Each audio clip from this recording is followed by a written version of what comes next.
इनकी 23 जून की daily current affairs की मैगजीन है। तो चलिए हम आज की फर्स्ट न्यूज़ स्टार्ट करते हैं। Scientist have recorded 4 species of azooxanthellate corals for the first time from Indian waters. तो गाइस ये जो न्यूज़ है आइदर अंडर द जियोग्राफी और एनवायरनमेंट के अंदर कवर होगी, ठीक है।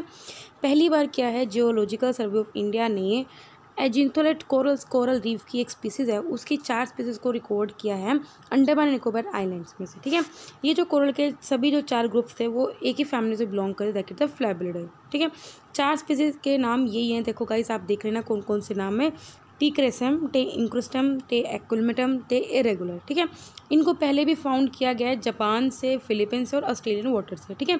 लेकिन सिर्फ टी क्रेसम को रिपोर्ट किया गया था इंडो वेस्ट पैसिफिक डिस्ट्रीब्यूशन में, इंक्लूडिंग गल्फ ऑफ एडन और पर्शियन गल्फ में, ठीक है। तो कई ये जो एज़ूनथैलेट कॉरल्स हैं, they are group of corals जिसके अंदर जूनथैली या फिर नरिशमेंट नहीं होता, मतलब कि इनको जो नरिशमेंट होता है वो सीधा सन से नहीं मिलता बल्कि किसी और टाइप ऑफ प्लैंकटन से मिलता है, ठीक है। ये जो कॉरल्स या जो डीप सी रिप्रेजेंटेटिव्स हैं, इनकी जो मेजॉरिटी ऑफ स्पीसीज हैं वो मतलब अगर आप सी लेवल में देखो तो 200 मीटर से 1000 मीटर के डिस्टेंस पे मिलेगी। ये रिपीट कहाँ से मिलती है, मेनली शैलो कोस्टल वाटर से। मतलब कि आपने अगर कोरल रीफ्स के बारे में पढ़ा हो, ज़्यादा अगर डीप में जाओगे तो डीप में कोरल रीफ नहीं मिलेंगे, शैलो में ही मिलते हैं, ठीक है। मतलब आगे आगे मिलेंगे, ज़्यादा डीप में नहीं मिलेंगे, ठीक है। हार्ड कोरल्स की नियर अबाउट 570 स्पीसीज इंडिया में पाए जाते हैं और 90% ये अंडमान निकोबार आइलैंड्स में पाई जाती हैं। कोरल्स नियर अबाउट अर्थ का सर्फेस सिर्फ 1% कॉन्ट्रीब्यूट करता है, 1% से भी लेस, लेकिन ये नियरली होम प्रोवाइड करता है 25% ऑफ मैराइन लाइफ को। अब कोरल रीफ्स के बारे में पढ़ लो। कोरल रीफ्स एक का मोस्ट प्रोडक्टिव, सस्टेनेबल और प्रेस्टाइन इकोसिस्टम है वर्ल्ड के ओशंस का, स्पेशली शैलो कोस्टल वाटर्स में, ठीक है। ये इनवर्टिब्रेट एनिमल्स होते हैं, मतलब इनकी रीढ़ हड्डी नहीं होती, बैकबोन नहीं होते हैं, बिलोंगिंग टू स्निडिरिया, और ये सिम्बायोटिक रिलेशनशिप में रहते हैं एल्गी के साथ, ठीक है। इसके अलावा कहाँ इंडिया में कहाँ पाए जाते हैं, ये क्वेश्चन काफ़ी बार पूछा जाता है। गल्फ ऑफ मन्नार 4 जगह हैं, gulf of Mannar, Palk Bay, Gulf of Kutch, Andaman Nicobar and Lakshadweep, ठीक है। इनको प्रोटेक्ट किया जाता है under schedule 1 of Wild Life Protection Act, ठीक है। तो गाइस पाक बे को कभी कभी लोग मतलब नहीं समझते, तो 5 जगह है, ठीक है। Gulf of Mannar, Palk Bay, Gulf of Kutch, Andaman Island and Lakshadweep, fine. Next news है Maharashtra crisis anti defection law. तो गाइस ये जो हमारी न्यूज़ है पॉलिटी एंड गवर्नेंस में कवर होगी। अभी क्या है, महाराष्ट्र में पॉलिटिकल क्राइसिस हुआ जिसकी वजह से मतलब कि क्योंकि आपको पता है एंटी डिफेक्शन कब होता है, जब एमएलए क्या कर लेते हैं, जो भी इलेक्टेड एमएलए है वो पार्टी को स्विच कर लेते हैं, किसी और पार्टी में चले जाते हैं, ठीक है। तो इनके ऊपर डिस्कशन हो रही थी। एंटी डिफेक्शन लॉ क्या करता है, ये 10th शेड्यूल के अंडर है, जब हमने 52nd अमेंडमेंट एक्ट 1985 को अमेंड करके डाला गया था, ठीक है। एंटी डिफेक्शन लॉ के अंडर क्या होता है, हम एमएलएस को डिस्क्वालीफाई करते हैं, ठीक है, उन एमएलएस को जो किसी एक पॉलिटिकल पार्टी पे जीते, लेकिन जीतने के बाद वो किसी और पॉलिटिकल पार्टी में चले जाते हैं, ठीक है। एनी क्वेश्चन रिगार्डिंग डिस्क्वालिफिकेशन वो डिसाइड किया जाता है उस हाउस के प्रिसाइड, मतलब कि अगर लोकसभा या राज्यसभा में कोई बंदे को एंटी डिफेक्शन लॉ के अंदर उसको वो डिस्क्वालीफाई करना है, तो लोकसभा में हाउस कौन होता है, लीडर कौन होता है, प्रेसिडेंट होता है, स्पीकर, तो वो डिसाइड करेगा। उसी तरह राज्यसभा में कौन होता है, चेयरमैन कौन होता है, वाइस प्रेसिडेंट, वो डिसाइड करेगा। उसी तरह एमएलएज वगैरह या फिर जो स्टेट लेजिस्लेटिव असेंबलीज में भी जो स्पीकर्स होते हैं वही डिसाइड करते हैं कि उसको डिस्क्वालीफाई करना होगा या नहीं करना होगा, ठीक है। डिस्क्वालिफिकेशन क्या क्या ग्राउंड्स पे कर सकते हो, अगर मेंबर आपके अकॉर्डिंग वोट नहीं करता, मतलब आपकी पार्टी के अकॉर्डिंग जो बोला गया उसके अकॉर्डिंग वोट नहीं करता है, ठीक है, जो पॉलिटिकल पार्टी ने जो डायरेक्शन इशू करी है उसके अकॉर्डिंग नहीं करता है, तो उसको party with in 15 days disqualify कर देती है। इसके अलावा कोई मेंबर जो नॉमिनेटेड था, मतलब कि जिसने बिना पॉलिटिकल पार्टी, इलेक्टेड नहीं है, नॉमिनेटेड है, अगर कोई पॉलिटिकल पार्टी को ज्वाइन कर लेता है आफ्टर 6 मंथ तो उसको भी डिस्क्वालीफाई कर सकते हैं। कोई भी इंडिपेंडेंट मेंबर अगर किसी पॉलिटिकल पार्टी को ज्वाइन कर लेता है तो उसको भी डिस्क्वालीफाई कर देता है। एक्सेप्शन किया, कौन मेंबर को नहीं अलाउ करते, डिस्क्वालीफाई नहीं करते। लो अलाउ करता है अगर 2 पार्टीज खुद ही मर्ज कर रही हैं और उसके बाद वो किसी और पार्टी में स्विच कर लें, देन वो बंदा डिस्क्वालीफाई नहीं किया जाएगा। अगर कोई पर्सन लोकसभा का स्पीकर है या राज्यसभा का चेयरमैन है, और वो क्योंकि देखो स्पीकर भी कौन होता है, जो उस पार्टी का होता है, रूलिंग पार्टी का होता है, वही बंदा स्पीकर बनता है, उसी मेंबर बनता है, तो है तो बंदा वो एमपी ना, उसका पर्टिकुलर एमपी एमएलए है, ठीक है। लेकिन अगर वो ऐसी वोट देता है, मतलब सपोज करो आपको 50% से ज़्यादा वोट चाहिए, तो 15 वोट उसने दे दी, 15 वोट, तो यहाँ पे तो वो हो गया ना, ड्रॉ हो गया मैच। तो अगर स्पीकर ने 16वीं वोट दे दी, चाहे वो अपनी पार्टी को, क्योंकि स्पीकर ने दी तो वो किसी और को भी दे सकता है, तो वो डिस्क्वालीफाई नहीं होगा, ठीक है। If a person is elected as speaker of Lok Sabha और chairman of Rajya Sabha, then he could resign from his party and rejoin the party once he demits the post, ठीक है। इससे रिलेटेड इन्फॉर्मेशन क्या है, State of Gujarat versus Justice R A Mehta case में 2013 में 2 जज bench ने बोला था कि ये गवर्नर पे है not to accept the advice of CM and council of minister to dissolve the assembly. Article 163 भी बोलती है कि गवर्नर को जो भी काम करना है वो काउंसिल ऑफ मिनिस्टर की एड एंड एडवाइस पे करना है। और उसी तरह आर्टिकल 74 होता है सेंट्रल लोकसभा के केस में, but not in matters where constitution require that they act in their discretion. Fine. Next news है centre notifies rules on tax deducted at source provision on the virtual digital asset. तो कही थी जो हमारी news है किस में cover होगी, इकोनॉमी में कवर होगी। अभी क्या जो central board of direct taxes हैं उन्होंने क्या क्या इनकम टैक्स रूल को अमेंड किया है, जिसके अंदर ये बोला है कि जो भी टैक्स डिडक्टेड होगा सोर्स पे टीडीएस प्रोविजन होगा उसके रूल्स को यहाँ पे रखा जाएगा on virtual digital assets from 1 जुलाई। ठीक है, 1 जुलाई से टीडीएस कटने करेगा कहाँ पे, वर्चुअल डिजिटल एसेट से। टीडीएस इसमें से 1% लगा करेगा और क्रिप्टो करेंसीज में भी लगेगा अगर 10,000 से ऊपर का ट्रांजेक्शन है। थ्रेशोल्ड लिमिट इसकी लिखी हुई है 50,000 per year for specified person, जिसके अंदर कुछ इंडिविजुअल्स भी हैं या कुछ हाउसिंग अर्बन फाइनेंस कंपनीज भी हैं। ठीक है, टैक्सेशन कैसे होगा वीडीएस का, वर्चुअल डिजिटल एसेट्स का। अगर आप कुछ वर्चुअल डिजिटल से कोई भी ट्रांसफ़र कर रहे हो, उससे इनकम कर रहे हो, वो will be taxable at a flat rate of 30% without the ability to offset it against any other losses. ठीक है, कोई भी डिडक्शन नहीं होगा अगर कॉस्ट ऑफ एक्विजिशन अलाउड है as deduction while computing income. इसके अलावा a gift of VDS will be taxable at the hands of recipient. अब ये है कि वर्चुअल डिजिटल एसेट्स क्या होता है। फाइनेंस बिल 2022 जो डिफाइन करता है वर्चुअल डिजिटल एसेट्स को अंडर आईटेक 1967 कि एक इन्फॉर्मेशन होता है, कोड होता है, नंबर या टोकन होता है जो सिर्फ इंडियन और फॉरेन करेंसी नहीं होता, जबकि क्रिप्टोग्राफिक मीन मतलब क्रिप्टो करेंसी के द्वारा जनरेट किया जाता है। ये डिजिटल रिप्रेजेंटेशन होता है वैल्यू का, दैट इज एक्सचेंज विद और विदाउट द कंसिडरेशन। इसके अंदर क्रिप्टो करेंसीज होती हैं, एनएफटीज हो गए, डिमेटलाइज शेयर्स हो गए, प्रमोशनल करेंसीज या ई बुक्स वगैरह, ये सब हो गया। सिग्निफिकेंस क्या है, इसकी क्या इंपॉर्टेंस अगर हम इसको टैक्स करते हैं। इससे पहले इनकम टैक्स डिपार्टमेंट को अच्छा लगेगा क्योंकि उनके ट्रांजेक्शन को रिकॉर्ड किया जाएगा। ठीक है, डिटेल इन्फॉर्मेशन मिलेगी कहाँ पे कौन सी पेमेंट की जा रही है। ठीक है, इसके अलावा डाटा का भी पता चलेगा। इसके अलावा जो टैक्स पेयर्स पे जो बर्डन है, कंप्लायंस बर्डन है, वो इंक्रीज़ होगा। ठीक है, कि देना होगा। फाइन, टैक्स चोरी नहीं कर पाएंगे। नेक्स्ट न्यूज़ है 62nd global environment facility council meeting being held. ठीक है, तो अभी क्या 62nd मीटिंग हुई है जो कि फाइनल काउंसिल है GEF की 7 की, जो 4 साल की फंडिंग साइकिल थी उसको क्लोजिंग सेरेमनी एक तरह की, और इसमें अब GEF 8 साइकिल स्टार्ट होगी। मतलब जो इसकी 7 साइकिल थी वो क्लोज हो गई है और 8 साइकिल अब स्टार्ट होगी। अब जो ग्लोबल एनवायरनमेंट फैसिलिटी 7 था उसका एम था कि वर्ल्ड के forest, land, water, climate and ocean इनको सेफ गार्ड करना है, और साथ में हमें क्या करना है, अपनी सिटीज़ को ग्रीन सिटीज़ में कन्वर्ट करना है, जो हमारी थ्रेटेंड वाइल्ड लाइफ है उनको प्रोटेक्ट करना है, और मैराइन जो प्लास्टिक पोल्यूशन हो रहा है समुद्रों में उसे टैकल करना है। हाईलाइट्स क्या हैं इसके पहले, सबसे पहले leaders plus for nature, so that हम क्या कर सकें, जो 2023 तक हमारी जो स्पीसीज लॉस हो रही हैं तो उनको रिवर्स कर सकें, मतलब वापस उनको रिहैबिलिटेट कर सकें। वो कैसे कर सकते हैं, बाय प्रोटेक्टिंग लैंड और ocean territory with globally important biodiversity. इसके अलावा 29 जो डोनर कंट्रीज हैं उन्होंने भी कसम खाई है कि वो $5.33 बिलियन देंगे अगली GEF 8 के लिए पीरियड के लिए, डेट इज़ जुलाई 2022 से लेकर जून 2026 तक, सो दैट नेचर और क्लाइमेट के टारगेट्स को पूरा कर सकें। इसके अलावा climate change, land degradation, chemical waste, या फिर जो ओशन और इंटरनेशनल वाटर पे हमारा जो प्रेशर पड़ रहा है उसके थ्रेट्स को हम किस तरह से एड्रेस कर सकते हैं, ये सब इसमें हाईलाइट है। अब ये जो ग्लोबल एनवायरनमेंट फैसिलिटी है ये एस्टैब्लिश हुआ था 1992 में जब रियो अर्थ समिट हुआ था, और it is the only multilateral fund जो एनवायरमेंटल हेल्थ के हर एक एक्सपेक्ट को कवर करती है। इसमें 18 एजेंसीज हैं इंक्लूडिंग UN एजेंसीज हैं, कुछ मल्टीलेटरल डेवलपमेंट बैंक्स भी हैं। 183 कंट्रीज का काम करता है सो दैट बायोडाइवर्सिटी चैलेंजेस को एड्रेस कर सकें।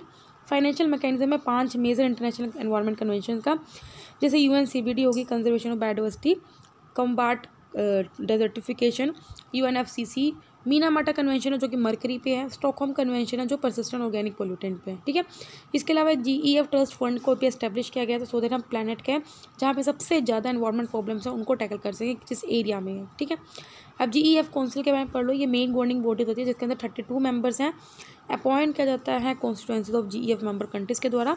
इसके अंदर 14 डेवलप्ड कंट्रीज हैं, 16 डेवलपिंग कंट्रीज हैं और 2 इकोनॉमीज़ हैं जो ट्रांजिशन में, मतलब जो डेवलपिंग से डेवलप्ड में जा रही हैं। इनके जो मेंबर्स हैं उनको डिफरेंट इंटरवल्स में रोटेट किया जाता है। इंडिया प्रेजेंटली इसका मेंबर है, साथ में कुछ और कंट्रीज़ में जिसके मेंबर्स हैं, जैसे बांग्लादेश, भूटान, इंडिया, मालदीव्स, नेपाल, श्रीलंका। ये हर साल में 2 बार मिलते हैं और देखते हैं कि क्या क्या हमें अडॉप्ट करना है, कौन कौन से प्रोग्राम अडॉप्ट करने हैं। ठीक है, इसके अलावा जो भी काम किया जाता है वो मतलब इकट्ठे मिलके करते हैं बाय कॉन्सेंसस, और उसको रिव्यू करते हैं और वो काम को अप्रूव करती है। फाइन। नेक्स्ट न्यूज़ है centre mandate 3 year health insurance plan for surrogate mothers. तो कह दीजिए हमारी न्यूज़ है सोशल इश्यूज़ में कवर होगी। अभी क्या जो ministry of health and family welfare ने न्यू नोटिफिकेशन लाया है अंडर सरोगेसी रेगुलेशन रूल 2022। ठीक है, तो सबसे पहले हम पढ़ते हैं इसमें सरोगेसी क्या होता है। यस, देखो सरोगेसी में क्या होता है, एक सेकेंड। सरोगेसी में क्या होता है, ये एक रिप्रोडक्टिव प्रैक्टिस होती है जहाँ पे किसी कपल के चाइल्ड को बर्थ कौन देता है, एक थर्ड पार्टी देती है। ठीक है, it is a reproductive practice where a third party conceives and gives birth to a child. अब इनका जो रेगुलेशन होता है, सरोगेसी में भी रेगुलेशन होता है, क्योंकि कई लोग क्या करते हैं, मतलब कि इलीगल तरीके से पैसा कमाते हैं। ठीक है, तो इंडिया में जो सरोगेसी को रेगुलेट किया जाता है वो इसलिए किया जाता है ताकि जो सरोगेट मदर्स हैं उनको कुछ चैलेंजेस फेस करना पड़ता है। ठीक है, जैसे कभी कभी उनको एक्सप्लॉइट भी किया जाता है, उनको अनहाइजीनिक लिविंग कंडीशन दिया जाता है, उनको अच्छे से ट्रीट नहीं किया जाता। ठीक है, सरोगेसी रेगुलेशन एक्ट आया था 2021 में, जो सरोगेसी को प्रोसेस को रेगुलेट करती है। देखो इसके अंदर हमारी इंडिया में कमर्शियल सरोगेसी बिल्कुल प्रोहिबिट है। ठीक है, मतलब आप पैसे दे के सिर्फ पैसा कमाने के लिए आप कमर्शियल सरोगेसी नहीं कर सकते, सिर्फ अल्ट्रुइस्टिक सरोगेसी कर सकते हो। और अल्ट्रुइस्टिक सरोगेसी में भी क्या है, लाइक अगर कोई कपल है 5 साल से ज़्यादा उनको नहीं हुआ है, मतलब तो देन ही और she can go for surrogacy. और इसके अंदर भी क्या है, एक बार चाइल्ड बोर्न हो गया तो वो उसी कपल का बायोलॉजिकल चाइल्ड है, तो वो थर्ड पर्सन यही नहीं बोल सकता कि वो मेरा बच्चा है। ठीक है, और इसके अंदर भी क्या रूल्स हैं कि जो भी कपल का मतलब सरोगेट मदर होगी तो वो या तो मदर की या फादर की उन्हीं के रिलेशन में होगी। ठीक है, ब्लड रिलेशन में। ठीक है, इसके अलावा सरोगेट मदर को इंश्योरेंस कवरेज भी प्रोवाइड करता है। इसके अलावा कपल को सर्टिफिकेट भी लेना पड़ेगा कि क्या वो सरोगेसी अडॉप्ट कर सकता है या नहीं। ठीक है, a couple should procure certificate of eligibility and essentiality in order to have child via surrogacy. ठीक है, अभी क्या, हाँ अब हम पढ़ते हैं कि क्या है ministry of health and family welfare ने क्या किया, न्यू नोटिफिकेशन लेके आया अंडर सरोगेसी रेगुलेशन 2022। ठीक है, इसमें क्या होता है, जो कपल्स हैं, ठीक है, उनको पहले जनरल हेल्थ इंश्योरेंस कवर लेना पड़ेगा सरोगेट मदर का, क्योंकि कल को अगर मदर को कुछ हो जाता है इसलिए उनको पहले इंश्योरेंस कवर लेना पड़ेगा किसी भी इंश्योरेंस कंपनी से, एजेंट से, जो कि रिकॉग्नाइज्ड है by insurance regulatory development authority of India. इसके अंदर सरोगेट मदर के सभी जो एक्सपेंसेस होंगे या कॉम्प्लिकेशंस होंगे जो भी प्रेगनेंसी में आती है या फिर आफ्टर प्रेगनेंसी होती हैं वो सब कवर होंगे। ठीक है, इसके अंदर सरोगेसी प्रोसीजर में कितने नंबर ऑफ अटैम्प्ट चाहिए, वो 3 से ज़्यादा नहीं होने चाहिए। ठीक है, सरोगेट मदर को अबॉर्शन के लिए भी अलाउ होगा during the process of surrogacy in accordance with the medical termination of pregnancy act 1971। ठीक है, वुमेन सरोगेसी को ऑप्ट कर सकती है if she has missing uterus, abnormal uterus, और अगर उसका यूट्रस को सर्जिकली रिमूव कर चुके हैं due to any medical condition such as gynaecological cancer. Fine, तो these are the some condition, बाकी इसके बारे में हमने पहले काफ़ी बार पढ़ चुके हैं इसको डिटेल में। फाइन, नेक्स्ट न्यूज़ है partial D notification of special economic zone single window in dash draft release for the consultation. तो अभी क्या है, एक लॉ बनाया है जिसके अंदर हम कुछ स्पेशल इकोनॉमिक जोन्स को रिवैम्प करेंगे।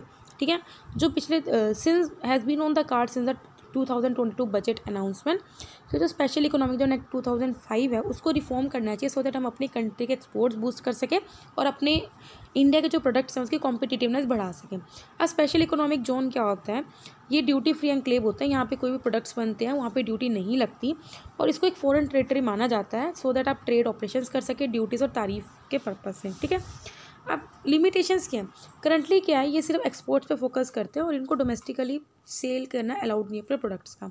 इसके अलावा एट प्रेजेंट जो कंपनीज है वो अपने प्रोडक्ट्स को सेल करते हैं डोमेस्टिक मार्केट्स में, तो वो स्पेशल इकोनॉमिक जोन पे ऑपरेट नहीं कर सकती। इसके अलावा अनयूटिलाइज लैंड और lack of flexibility to utilise land for different sector.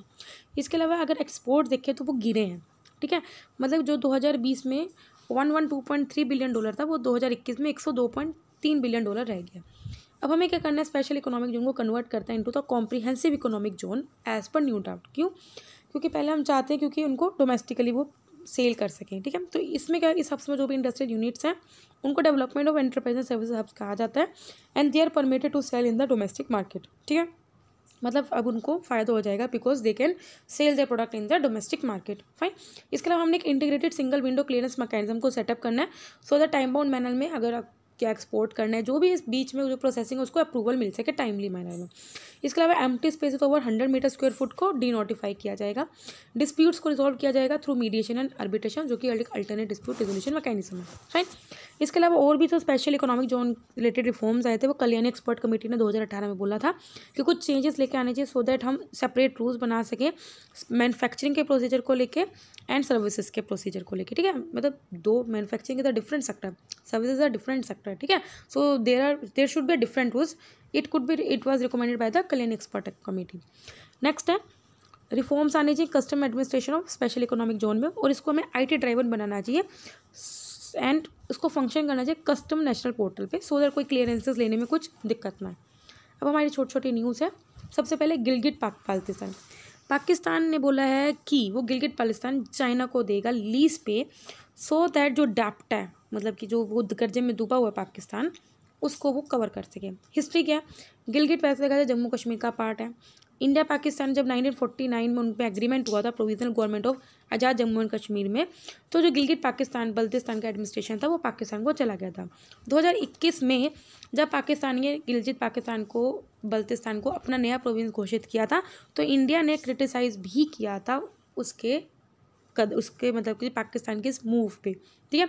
अब जम्मू कश्मीर और लद्दाख इंडिया की यूनियन टेरिटरीज हैं। इसमें इंडिया बोलते हैं कि जो गिलगित बाल्टिस्तान है वो हमारा ही पार्ट है इंडिया का, it is an integral part of India by virtue of the legal complete and irreversible accession of Jammu and Kashmir, ठीक है। इस एरिया की जो स्ट्रेटेजिक इंपॉर्टेंस है वो इंडिया के लिए बहुत ज़्यादा इंपॉर्टेंट है, क्योंकि अगर in the light of China Pakistan economic corridor agreement. Fine. Next है वर्ल्ड गोल्ड काउंसिल। अभी के वर्ल्ड गोल्ड काउंसिल है क्या है, it was establish so that हम जो गोल्ड के यूज़ या उसकी डिमांड है उसको प्रमोट कर सके through marketing research and lobbying. इसका जो हेडक्वार्टर है वो लंदन है UK में, that is very important. World gold council ने अभी एक रिपोर्ट रिलीज़ किया, that is a gold refining and recycling. Recycle कैसे की जाती है, it is driven by current gold का प्राइस कितना फ्लक्चुएट हो रहा है, फ्यूचर प्राइस क्या होने वाला है, इकोनॉमिक अगर ऐसा कुछ साइकिल आता है, इकोनॉमिक बैकड्रॉप होता है, रिसेशन आता है, तो गोल्ड के प्राइस क्या होने वाले हैं, इन सबको वो पढ़ती है, ठीक है। हाईलाइट क्या है, इंडिया सबसे ज़्यादा लार्जेस्ट 4th लार्जेस्ट रिसाइकलर है वर्ल्ड में, और 2021 में उससे 75 टन ऑफ गोल्ड को रिसाइकिल किया। इंडिया की जो गोल्ड की रिफाइनिंग कैपेसिटी है वो 1500 टन बढ़ी है 2021 में, that is 500%। China it the top in the chart, followed by Italy and USA, बाकी 4th नंबर पर अपना इंडिया जो गोल्ड को रिसाइकिल करता है। नेक्स्ट है स्नेक आइलैंड, ठीक है। स्नेक आइलैंड कहाँ पे, इट बिलोंग्स टू यूक्रेन, क्योंकि रशिया अभी यूक्रेन वॉर हुआ था तो उसकी वजह से यूक्रेन में काफ़ी ज़्यादा लॉस आया है इस एयर स्ट्राइक की वजह से स्नेक आइलैंड में। जिम्नी आइलैंड को भी स्नेक और सरपेंट आइलैंड बोला जाता है। यहाँ पे स्मॉल पीसेस ऑफ रॉक हैं जो कि लेस देन 700 मीटर्स हैं, जिनको एक्स शेप्ड में भी डिस्क्राइब किया जाता है। ब्लैक सी से 35 किलोमीटर लोकेटेड है to the east mouth of Danube, बाकी ओडिशा से साउथ ईस्ट में है। हाइवर स्नेक आइलैंड पे कोई स्नेक नहीं है, तो कहीं आपको लगे कि स्नेक आइलैंड का नाम स्नेक के नाम से, नो। फाइन। नेक्स्ट है open network for digital commerce. अभी क्या है, टेक्निकल जो बड़ी बड़ी कंपनीज हैं जैसे माइक्रोसॉफ्ट हो गया, ओरेकल हो गया, तो वो क्या कर रही हैं, वो चाह रही हैं कि हम पार्टनरशिप करें किसके साथ, open network for digital commerce के साथ, सो दैट और ज़्यादा वो टेक्नोलॉजी का सोल्यूशन प्रोवाइड कर सकें। ये नेटवर्क है कुछ स्मॉल और लार्ज स्केल ई-कॉमर्स प्लेयर्स का। इसको लॉन्च किया गया by department for promotion of industrial and internal trade. ये ओपन नेटवर्क प्रमोट करता है सो दैट आप गुड्स एंड सर्विसेज को एक्सचेंज कर सको डिजिटल और इलेक्ट्रॉनिक नेटवर्क पे, ठीक है, लाइक मोबाइल पे, लैपटॉप्स पे, ठीक है। 2021 में जो ओपन नेटवर्क डिजिटल कॉमर्स है उसको इनकॉर्पोरेट किया जाए private sector non profit company, so you should know कि नॉन प्रॉफिट कंपनी है, ठीक है। ये काम करती है अराउंड UPI प्रोजेक्ट, जैसे आपके फ़ोन पे गूगल पे काम करते हैं, पेटीएम कार्ड करता है, that is a unified payment interface पे। Open net for digital commerce empower करती है जो हमारे कंज्यूमर्स हैं या जो बिजनेसमैन हैं, they can operate by breaking silos to form a single network to drive innovation and scale. Fine. Next है कॉर्पोरेट एक्सरसाइज। अभी क्या है 38th, ये देखो कॉर्पोरेट एक्सरसाइज किस किस कंट्री में होती है, it is very important. India और इंडोनेशिया में होती है और 38th एडिशन हुआ है। It is conducted between Indian and Indonesia की नेवी में, और कहाँ पे हुआ है, अंडमान सी में।